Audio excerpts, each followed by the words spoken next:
안녕하세요. 오늘 우리가 함께 파헤쳐볼 자료는 바로 HD 현대중공업입니다. 요즘 시장에서 이 이름 빼놓고는 이야기가 안 될 정도로 정말 뜨거운데요. 오늘 저희의 목표는 이겁니다. 보내주신 이 방대한 자료들을 샅샅이 훑어서 이 거대한 배가 지금 왜 이렇게 순풍을 탔는지, 그리고 앞으로 어디를 향해 가고 있는지 그 항해도를 명확하게 한번 그려보는 거죠. 네, 맞아요. 단순히 주가가 올랐다. 여기서 끝나는 게 아니고요. 기업의 DNA부터 미래 비전, 그리고 가장 똑똑한 돈들이 왜 지금 이 회사에 몰려들고 있는지 그 본질적인 이유를 좀 입체적으로 분석해 보려고 합니다. 청취자분께서 궁금해하실 만한 핵심만 제가 쏙쏙 뽑아드릴게요. 좋습니다. 그럼 바로 시작해보죠. 이 회사의 정체성부터 짚고 넘어가야 할 것 같은데요. 자료 첫 장에 세계 1위 조선빛 해양 플랜트 기업이라고 딱 적혀 있네요. 와, 이 한 문장만으로도 존재감이 엄청납니다. 그렇죠. 그냥 동네에서 제일 잘하는 수준이 아니라 글로벌 무대에서 챔피언이라는 뜻이니까요. 근데 이 세계 1위라는 타이틀보다 더 흥미로운 건 이 회사가 돈을 버는 방식이에요. 사업 구조를 뜯어보면 이게 정말 재미있거든요. 어떤 점이 그렇죠? 자료를 보니까 역시나 가장 큰 부분은 조선 부문, 그러니까 배를 만드는 사업이네요. 전체 매출의 한 66% 정도를 차지하는데 LNG 운반선이나 컨테이너선 같은 것들이요. 그리고 눈에 띄는 게 엔진 기계 부문인데 이게 매출의 22%나 돼요. 그럼 이 회사는 자기가 만들 배에 들어갈 심장, 그러니까 엔진까지 직접 만든다는 거잖아요? 바로 그거예요. 엄청난 수직 계열화죠. 선박의 성능을 좌우하는 핵심 부품을 직접 만든다는 건 기술력과 원가 경쟁력에서 압도적인 우위를 가질 수 있다는 의미예요. 그런데 진짜 주목해야 할 부분은 사실 따로 있습니다. 바로 특수선과 해양 플랜트 부분이에요. 표특수선이라면 이지스함이나 잠수함 같은 군함을 말하는 거죠? 이건 완전히 방위산업 영역이네요. 네, 맞습니다. 그리고 해양 플랜트는 바다에 떠 있는 정유 공장, FPSO 같은 거고요. 와, 이걸 다 합쳐놓고 보니까 HD 현대중공업은 그냥 배 만드는 회사가 아니라는 생각이 확 드는데요. 정확합니다. 그게 핵심이에요. 한쪽에서는 글로벌 무역에 쓰이는 상선을 만들어서 경제의 혈관 역할을 하고 다른 한쪽에서는 국가안보의 최전선에 있는 군함을 만들죠. 동시에 심해의 석유를 뽑아 올리는 거대한 설비까지 만들어요. 에너지, 무역, 국방 이 세 가지를 한 회사 안에 다 녹아있는 그야말로 국가 핵심 기간 산업체인 셈이죠. 와, 그렇게 들으니 회사가 완전히 달라 보이네요. 그럼 이 거대한 기업이 현재에 만족하지 않고 미래를 위해 어디에 집중적으로 투자하고 있는지가 궁금해지는데요. 자료에 세 가지 핵심 키워드가 나오네요. 친환경 선박, 스마트 조선소, 그리고 함정 MRO. 네, 이 세 가지가 HD 현대중공업의 미래를 이끌어갈 일종의 삼각편대라고 보시면 됩니다.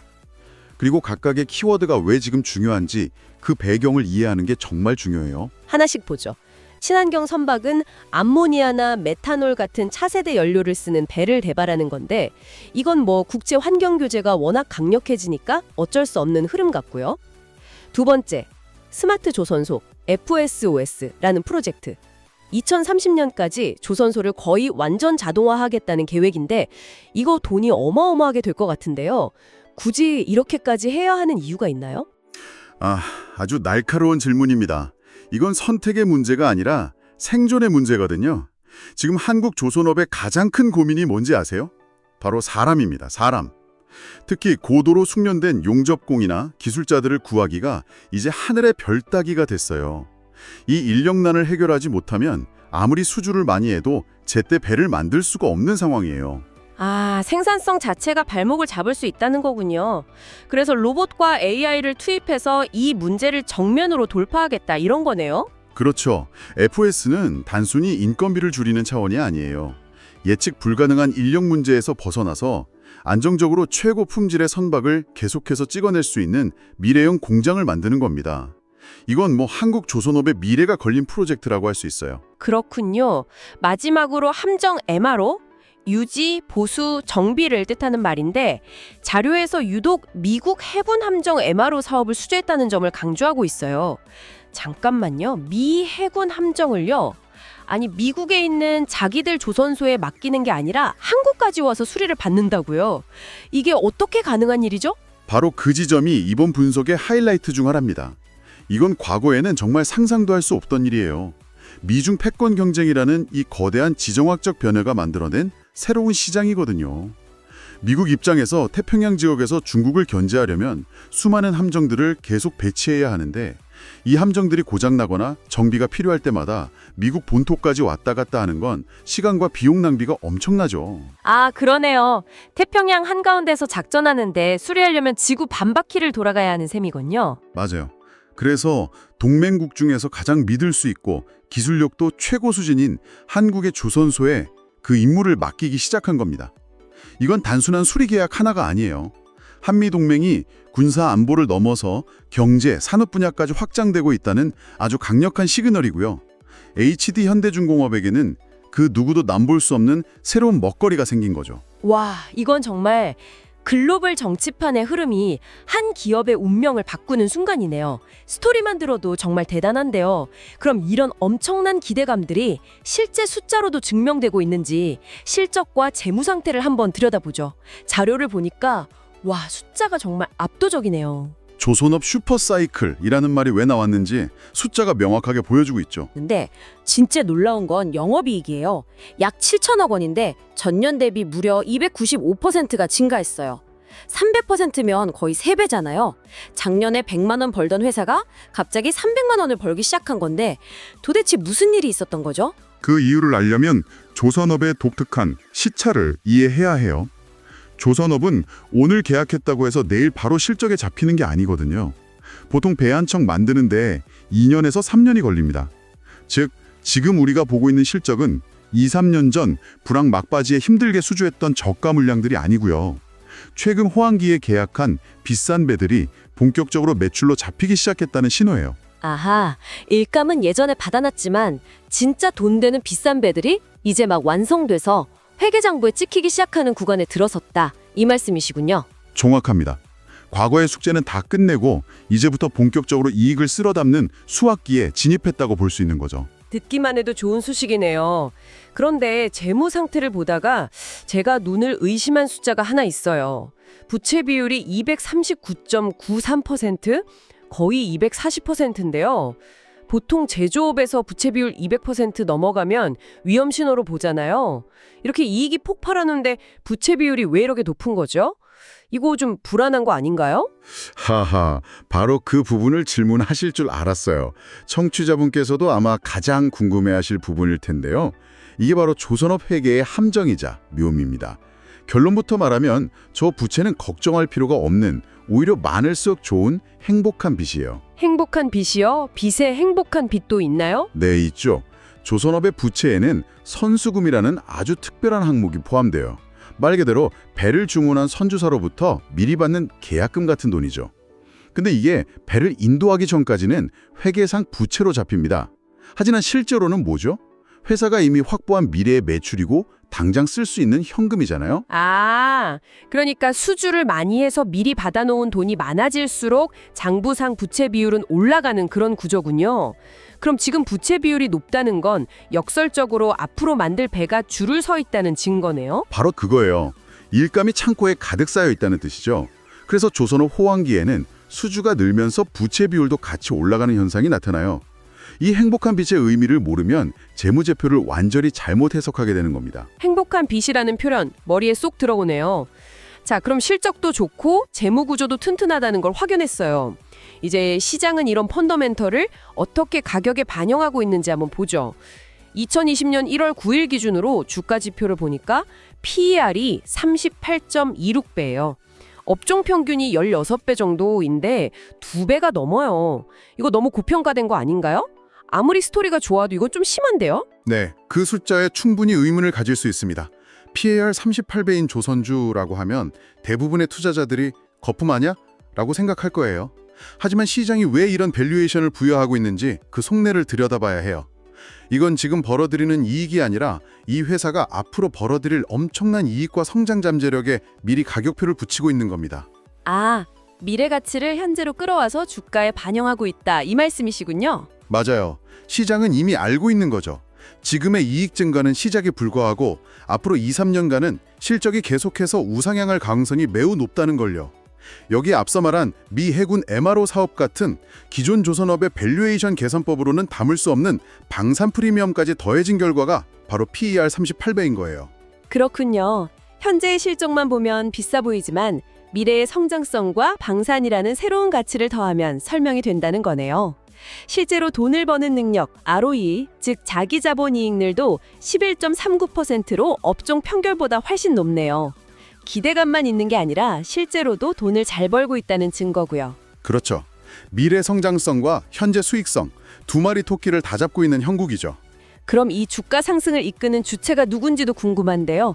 이런 스토리를 누가 가장 먼저 알아보고 베팅하고 있는 건가요? 자료를 보니까 외국인과 기관, 소위 큰 손들의 움직임이 심상치 않네요. 네, 전형적인 쌍끌이 매수 패턴이 나타나고 있어요.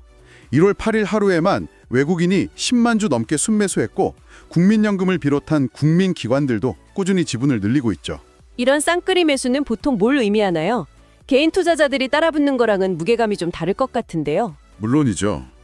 개인 투자자들의 매매가 단기적인 이슈에 반응하는 경우가 많다면 외국인과 기관의 동시 매수는 훨씬 더 장기적이고 구조적인 변화에 베팅하는 성격이 강해요. 그들은 이 회사의 펀더멘털 개선과 미래 성장 스토리가 단기간에 끝날 이벤트가 아니라고 판단하고 포트폴리오에 꾸준히 담고 있는 거죠. 특히 최근에 나온 뉴스들이 이런 확신에 불을 붙였고요. 네, 자료에 나온 뉴스들을 보니 정말 모멘텀이 쉴 틈이 없네요. 작년 10월에는 카타르에서 LNG선 대규모 수주, 11월에는 미 해군 MRO 첫 계약, 그리고 바로 지금은 차세대 이지스 구축함 KDDX 사업자 선정 기대감까지 계속해서 호재가 터져 나오고 있어요. 대규모 수주로 현재의 실적을 증명하고 MRO와 방산 사업으로 미래 성장 스토리를 써내려가는 아주 이상적인 그림이죠. 자, 그럼 이제 마지막으로 기술적 분석, 즉 차트를 통해 현재 주가의 위치와 앞으로의 전망을 살펴보죠. 1월 9일 종가가 58만 5천 원인데 차트 모양이 정말 인상적이네요. 작년 말부터 급락했다가 V자로 강하게 반등하면서 마치 컵 모양 손잡이를 만들고 전고점을 돌파하려는 듯한 모습이에요. 네, 기술적으로도 굉장히 강력한 상승 신호들이 나오고 있어요. 단기, 중기, 장기 이동 평균선이 순서대로 예쁘게 놓이는 정배열 초기 국면에 진입했거든요. 이건 보통 강력한 상승 추세의 시작을 의미하는 교과서적인 신호로 해석이 돼요. 그럼 지금이라도 당장 따라 사야 하는 건가요? 이렇게 강하게 오르는 걸 보면 이거 놓치면 안 될 것 같다는 생각이 들기도 하거든요. 바로 그럴 때일수록 신중해야 한다고 자료는 조언하고 있습니다. 분명히 상승 추세는 강하고 추가 상승 여력도 충분하지만 단기간에 너무 가파르게 올랐기 때문에 숨 고르기, 즉 조정이 나타날 수 있다는 거죠. 그래서 무작정 추격 매수하기보다는 잠시 주가가 쉴 때 분할해서 접근하는 전략을 제시하고 있어요. 구체적인 가격 전략도 나와 있네요. 매수 추천가는 57만 원에서 58만 원 사이, 손절가는 20일 이동평균선이 있는 54만 원을 기준으로 잡았고요. 목표가는 1차로 전고점 부근인 64만 원, 이걸 넘어서면 슈퍼사이클 프리미엄을 반영해서 70만 원까지도 보고 있네요. 네, 어디까지나 제공된 자료에 기반한 분석적인 수치이니까요. 청취자분께서 투자 판단을 내리실 때 참고 자료로 활용하시면 좋을 것 같습니다. 좋습니다. 오늘 정말 깊이 있게 HD 현대중공업의 속살을 들여다봤는데요. 정리를 해보자면 이렇네요. HD 현대중공업은 조선 슈퍼사이클이라는 거대한 파도를 타고 있으면서 동시에 미 해군 MRO와 친환경 기술이라는 누구도 따라올 수 없는 강력한 신형 엔진을 장착했다. 그리고 이 변화의 가치를 알아본 외국인과 기관들이 맹렬하게 배에 올라타고 있는 상황, 이렇게 요약할 수 있겠죠. 완벽한 요약입니다. 여기서 청취자분께 마지막으로 생각할 거리 하나를 던져드리고 싶어요. 우리는 오늘 지정학적 변화가 어떻게 한 기업에게 완전히 새로운 시장을 열어주는지 미 해군 MRO 사업을 통해 생생하게 목격했어요. 이건 단순히 한 기업의 성공 스토리를 넘어서는 이야기거든요. 어떤 점에서 그렇죠? 우리가 앞으로 던져봐야 할 질문은 바로 이거예요. 글로벌 공급망이 재편되고 국가 간 안보 동맹의 중요성이 날로 커지는 세상에서 HD 현대중공업처럼 독보적인 산업 기술력과 방산 역량을 동시에 갖춘 기업은 앞으로 또 어떤 우리가 지금은 상상조차 하지 못하는 기회를 얻게 될까요? 정말 흥미로운 질문이네요. MRO가 끝이 아닐 수도 있다는 거군요. 그렇죠. 어쩌면 이건 더 이상 단순히 배를 만드는 사업의 이야기가 아닐지도 모릅니다. 한 기업이 글로벌 안보 지형 위에서 없어서는 안 될 전략적 자산이 되어가는 과정일 수 있다는 거죠.